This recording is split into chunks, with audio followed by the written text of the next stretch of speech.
me réjouis vraiment d'être ici avec vous, de pouvoir profiter de cette journée, de pouvoir écouter l'ensemble des intervenants. Je suis là, donc, on l'a rappelé, à un double titre, en tant que responsable coordonnatrice des activités de l'espace éthique méditerranéen et en tant que partenaire de l'EREMA, de l'espace de réflexion éthique pour la maladie d'Alzheimer. Juste deux mots en tant qu'associé à cette manifestation. Cette année, l'Institut politique d'Aix, les études politiques d'Aix nous a sollicité l'espace éthique méditerranéen et bien sûr,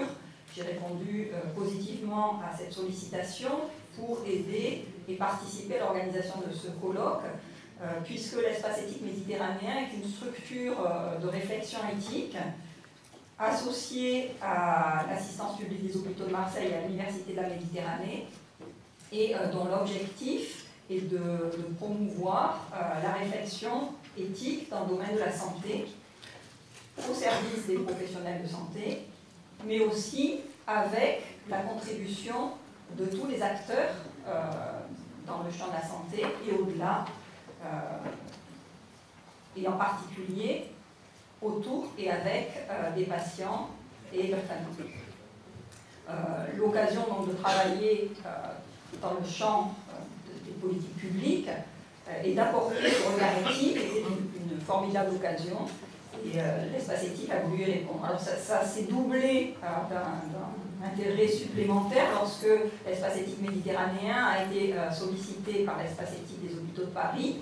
pour participer à la constitution de l'EREMA, l'espace de réflexion éthique pour la maladie d'Alzheimer, donc une structure prévue dans le cadre du plan Alzheimer, pour mettre en place là aussi des outils de réflexion spécifiques pour la maladie d'Alzheimer. Je ne vous cacherai pas que dans un premier temps, l'idée d'avoir une réflexion spécifique dans un champ particulier en éthique ne me paraissait pas forcément une bonne idée. Je trouve que ce qui est riche à l'espace éthique, justement, c'est de pouvoir croiser les regards dans toutes les pratiques, que ce soit au tout début de la vie, que ce soit dans l'aide médicale à la procréation, que ce soit vis-à-vis de la génétique ou donc la maladie d'Alzheimer. Mais dans les faits, je reconnais que le fait de focaliser sur la maladie d'Alzheimer comme justement une pathologie, et vous l'avez très bien dit, et je ne saurais mieux le dire, dans lequel un grand nombre de problématiques viennent se concrétiser, viennent nous interpeller plus encore que dans d'autres champs. Au fond, je trouve que c'est une bonne idée. Et je trouve que c'est très enrichissant de faire ce travail-là. Alors, c'est vrai que de façon plus particulière, dans les espaces éthiques, et en tout cas dans un premier temps, et en tout cas à Marseille, notre préoccupation première était de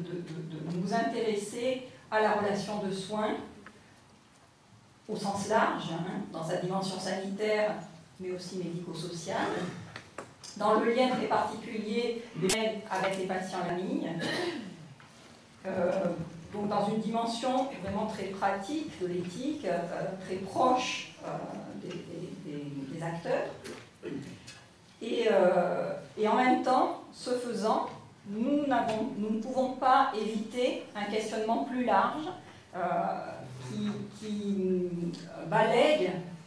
les mêmes problématiques dans le champ politique et social.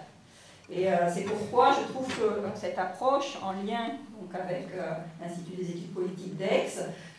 nous donne une dimension de réflexion supplémentaire. Et je pense que la journée d'aujourd'hui va nous montrer combien, effectivement, on ne peut pas se contenter de rester en termes de réflexion éthique dans le domaine pur de la relation de soins, mais qu'il faut élargir le champ de la réflexion sur des questions politiques et sociétales. Nous avons j'ai, à titre personnel et au nom de l'Espace Éthique, participé à l'organisation de cette journée, et je pense que cette focale-là, qui va faire l'objet de toute cette journée, devrait être très enrichissante, et j'attends beaucoup de ces échanges. Je vous remercie.